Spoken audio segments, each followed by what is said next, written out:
자, 철기 시대에서 외워야 될 거 몇 개 짚고 넘어갈게요. 주거 형태는 신석기 때는 추웠기 때문에 땅을 움푹 파고 들어가는 움집이었고, 이제 좀 더 따뜻해지는 청동기 때 지상가옥이 나옵니다. 그리고 철기 때는 지상가옥이 더 발전해서 일반화가 된다. 이렇게 생각하시면 되고, 자, 지상가옥이 일반화되는 철기 시대에는 가옥 내 다양한 편의시설이 생기는 거예요. 대표적인 편의시설이 부뚜막이나 온돌 같은 거예요. 청동기 때는 화덕을 사용했죠. 근데 이제 철기시대 때는 지상가옥이 일반화되면서 가옥 안에 편의시설이 생기는데 대표적인 게 부뚜막과 온돌이다. 이렇게 생각하시면 되고, 자, 비교해서 청동기는 지상가옥이라서 움집이랑 비교를 하면 움집에 비해서 별도 공간을 만들기가 쉬웠죠. 그래서 청동기 때 특징으로는, 주거 특징으로는 창고나 작업장, 작업소 같은 별도 공간이 많았다. 이런 특징이 있다면 철기시대 지상가옥의 특징은 편의시설, 부뚜막이나 온돌이 나왔다. 이렇게 생각을 하시면 되고요. 자, 화덕에서 발전한 부뚜막이나 온돌이 등장을 했는데 어디서 나왔냐? 하남 미사리에서 발견이 돼요. 그래서 하남 미사리, 부뚜막과 온돌 나온 곳, 이걸 어떻게 배울 것이냐? 우리 예전에 미사리는 한 1, 20년 전만 해도 예전에는 불륜의 메카였어요. 중년 이 커플들이 불륜을 저지르는 메카였는데, 그래서 이제 미사리 가면 어마어마하게 많은 카페와 그리고 모텔들이 막 있었어요. 그래서 불륜을 저지르는 곳이 카페와 모텔이었다. 그러면 하남 미사리가 철기시대 때도 불륜의 장소였다. 이렇게 생각한다면 철기시대는 어디서 불륜을 저질렀을까요?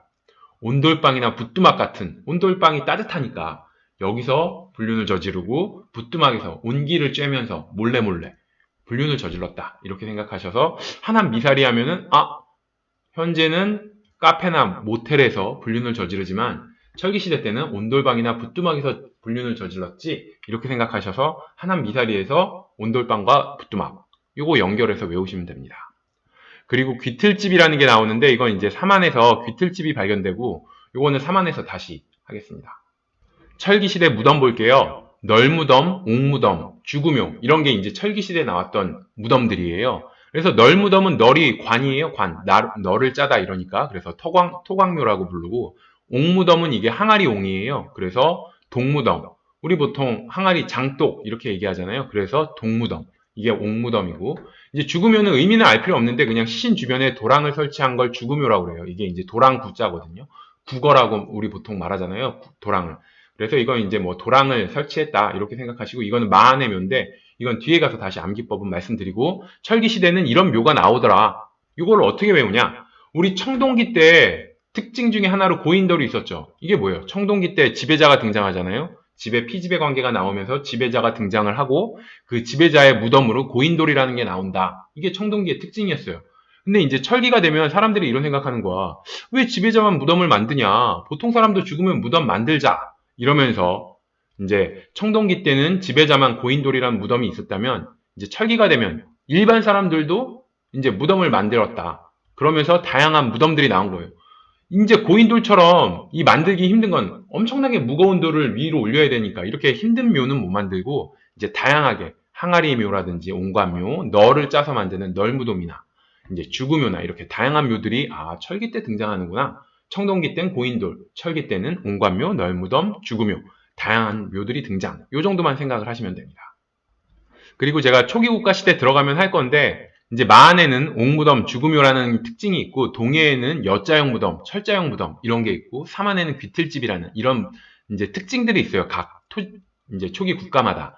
근데 이 초기 국가들이 다 철기를 보통 바탕으로 해서 성장하기 때문에 이 초기 국가 때 나온 이런 유물들이 다 철기 시대 특징에 해당된다. 이 정도 생각하시면 되고, 철기 시대 중국과 교류한 근거로 저희 앞에서 한번 했어요. 부시 창원 다호리 유적에서 발견됨으로 인해서 철기 시대 때 한자를 사용했구나. 그리고 중국과 교류를 했구나. 이런 걸 알 수 있다고 말씀드렸고, 이 유적을 외우기 위해서 붓의 몸매는 얇고 길잖아요. 그러니까 얇고 길 때 보통 호리호리하다. 사람 몸매에 비유하면 그렇게 말하니까 붓은 몸매가 전부 다 호리호리하다. 그래서 다호리하면 몸매가 호리호리한 붓, 이렇게 연결해서 외우라고 말씀드렸고요.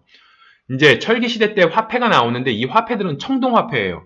이제 이거를 철기화폐라고 철기 시대의 화폐가 나오지만 청동으로 만들어진 청동화폐다. 그래서 어떤 게 있었냐? 연나라와 제나라의 명도전, 한나라의 오수전, 진나라의 반량전, 이런 게 있었잖아요. 이거 앞머리 글자 따서 이건 이렇게 외웠어요. 연제명도전. 이거는 연달아, 연속, 재수해서 명문대 도전했다. 연제명도전.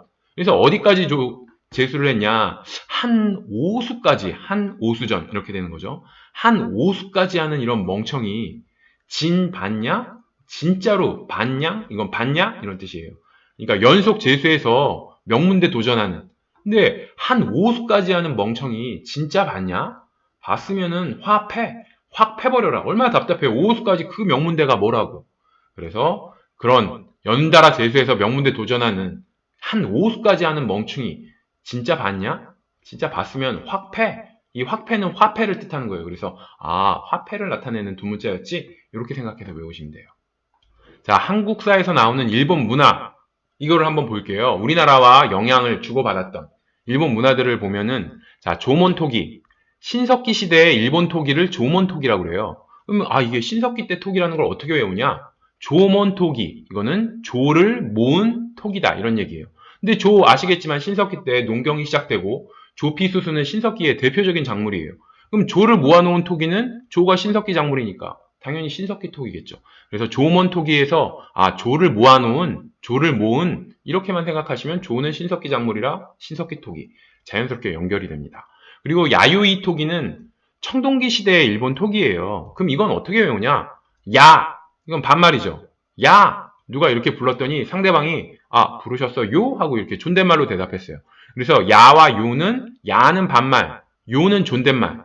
이렇게 반말과 존댓말이 있는 건 지배 피지배 관계가 나타난다는 얘기죠. 지배 피지배 관계는 언제 나타나죠? 정복전쟁이 활발하게 나타나는 청동기 때의 특징이죠.